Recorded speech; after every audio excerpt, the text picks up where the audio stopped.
bisa menyambungkan dari 2 WF.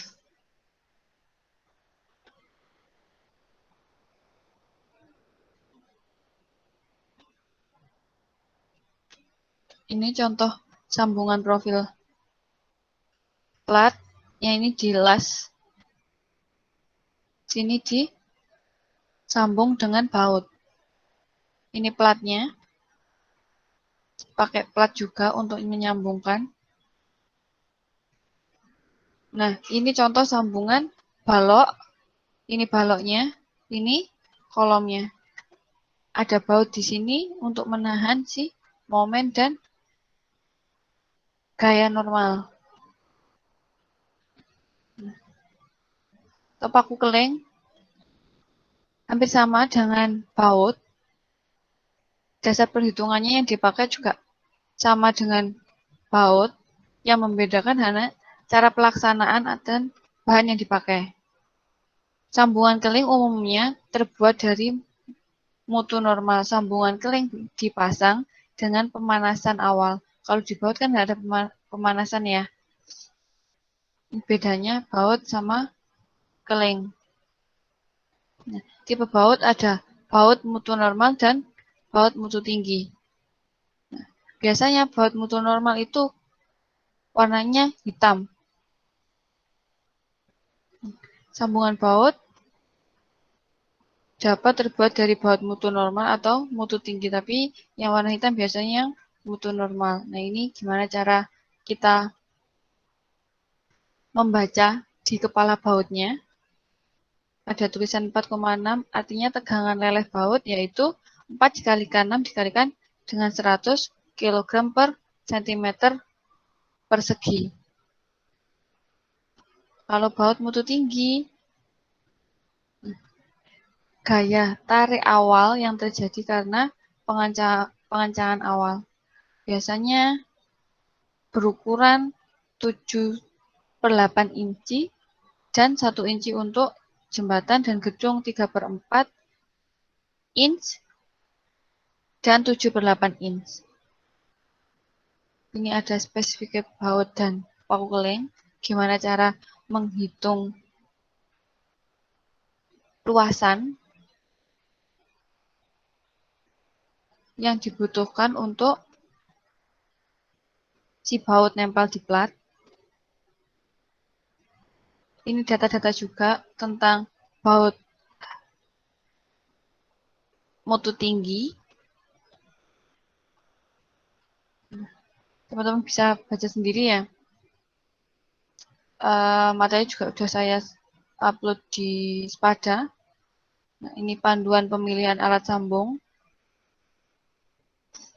Ada mekanisme sambungan, tumpuan juga kemarin. Nah, ini contoh tipe sambungan dengan tipe tumpu. Ada gaya tarik yang bekerja, ada baut.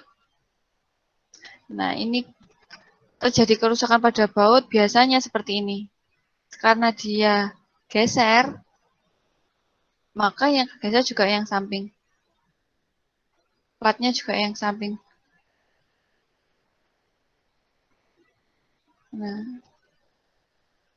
ini tipe friksi sambungan hampir sama, cuman kalau tipe sambungan ini tadi, yang tipe tumpu, dia disalurkan oleh gaya geser.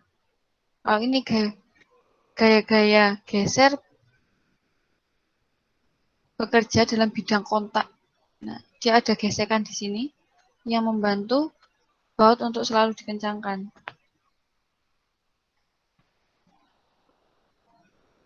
Nah, klasifikasi sambungan ada sambungan kaku, semi kaku, dan sendi.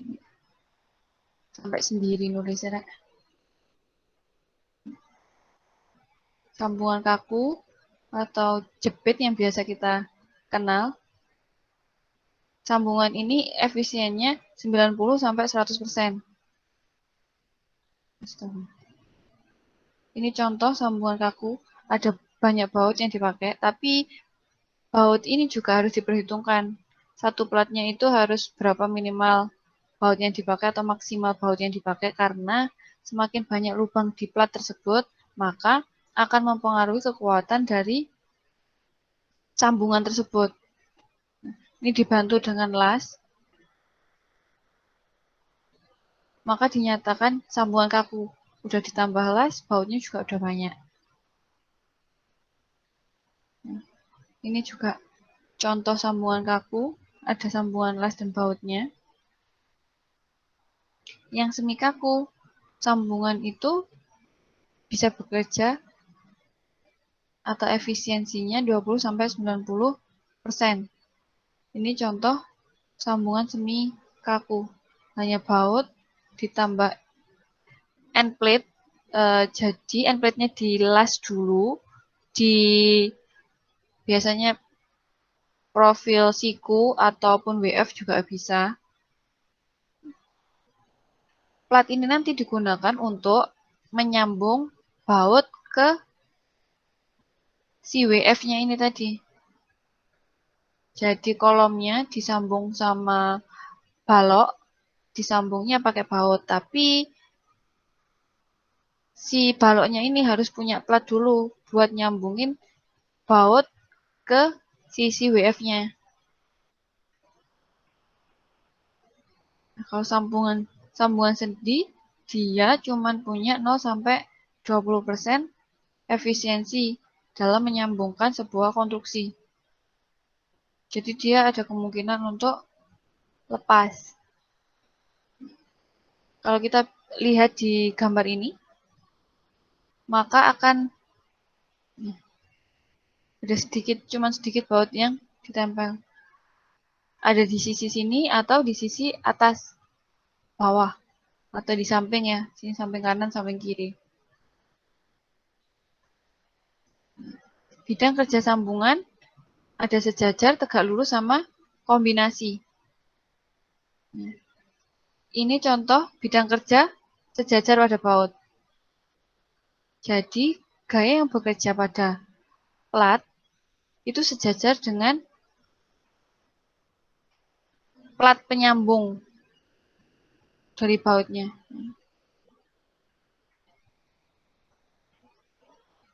Sejajar plat penyambung sama gaya yang bekerja. Yang tegak lurus seperti ini. Dia bisa punya momen puntir, bautnya di sini. Ini kalau kasih beban, kalaupun tidak beban, si balok ini tadi dia udah punya massa atau berat yang bisa menimbulkan momen. Nah, ini contoh bidang kerja tegak lurus. Sini bautnya, sini ada momennya ke sini. Beda dengan jajar ini tadi. Gayanya ini pasti ke sini. Ke bawah, makanya kan tegak lurus bentuknya. Sama si bautnya. Kalau yang ini tadi lurus sama bautnya kan juga di sini.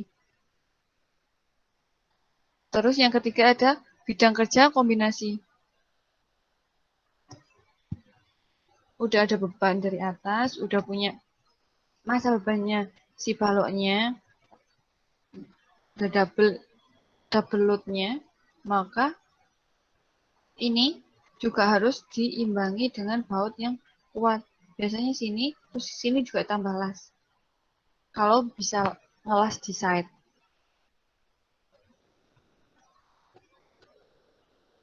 Dari sini ada pertanyaan?